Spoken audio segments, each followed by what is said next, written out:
The night was thick with darkness as I set out on the desolate road, surrounded by dense woods that seemed to swallow the feeble glow of my headlights. A thick mist hung low, adding an eerie touch to the already foreboding atmosphere. Despite the creeping unease that gnawed at the edges of my mind, I pushed forward, my grip tight on the steering wheel. I had heard the stories, the whispered warnings of the dangers lurking in these woods after sundown.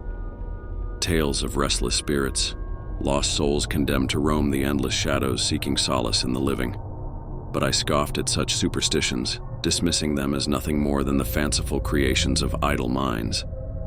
As I drove deeper into the heart of the forest, the trees seemed to press in around me, their twisted branches reaching out like gnarled fingers grasping for purchase. Shadows danced in the periphery of my vision, fleeting glimpses of something unseen darting between the trunks. My heart quickened its pace, a primal instinct warning me of impending danger. I tried to shake off the growing sense of dread, focusing instead on the road ahead. But each passing mile only seemed to deepen the oppressive silence, punctuated only by the low hum of the engine and the occasional rustle of leaves in the wind.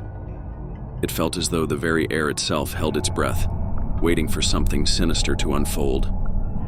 Suddenly, a figure loomed in the beam of my headlights, causing me to slam on the brakes with a screech of rubber against asphalt. My heart leaped into my throat as I peered through the windshield, my eyes widening in horror at the sight before me. Standing in the middle of the road was a girl, her form hazy and indistinct in the swirling mist.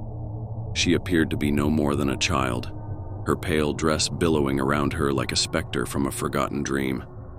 But it was her eyes that chilled me to the bone, twin orbs of icy blue that seemed to pierce through the darkness, boring into my very soul.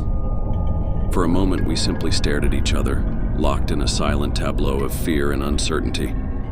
Then, as if guided by some unseen force, she began to drift towards my car, her movements slow and deliberate.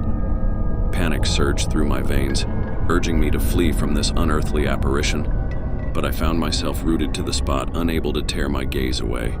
With a trembling hand, I reached for the door handle, desperate to escape the nightmare unfolding before me.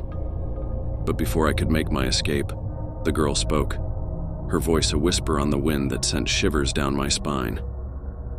"Help me," she pleaded, her words barely audible above the howling of the wind. "Please, you have to help me." I hesitated, torn between the instinct to flee and the urge to offer aid to this spectral stranger. But before I could make a decision, she vanished into the darkness, leaving behind nothing but an empty road and the echo of her desperate plea. Shaken to my core, I resumed my journey, my mind racing with questions that had no answers. Who was the girl? What had happened to her? And why had she appeared before me on this desolate stretch of road? The minutes stretched into hours as I drove on, each passing mile bringing me closer to the heart of the forest and further from the safety of civilization. But try as I might, I could not shake the feeling of unease that clung to me like a second skin, a constant reminder of the encounter that had shaken me to my core. Then, just when I thought I could take no more, I saw it. A faint glow on the horizon, the promise of sanctuary amidst the darkness. Relief flooded through me as I drew closer to the edge of the forest, the oppressive weight of the night slowly lifting from my shoulders. But as I emerged from the shadowy embrace of the trees, I realized with a sinking heart that my ordeal was far from over. For standing in the middle of the road ahead was the girl, her form bathed in the sickly glow of my headlights. I slammed on the brakes, my heart pounding in my chest as I watched in horror, as she drifted towards me once more. And as she drew near, I saw that her once serene expression had twisted into a mask of anguish and despair. "You shouldn't have come here," she whispered, her voice tinged with sorrow. "This place is cursed, damned to eternal darkness."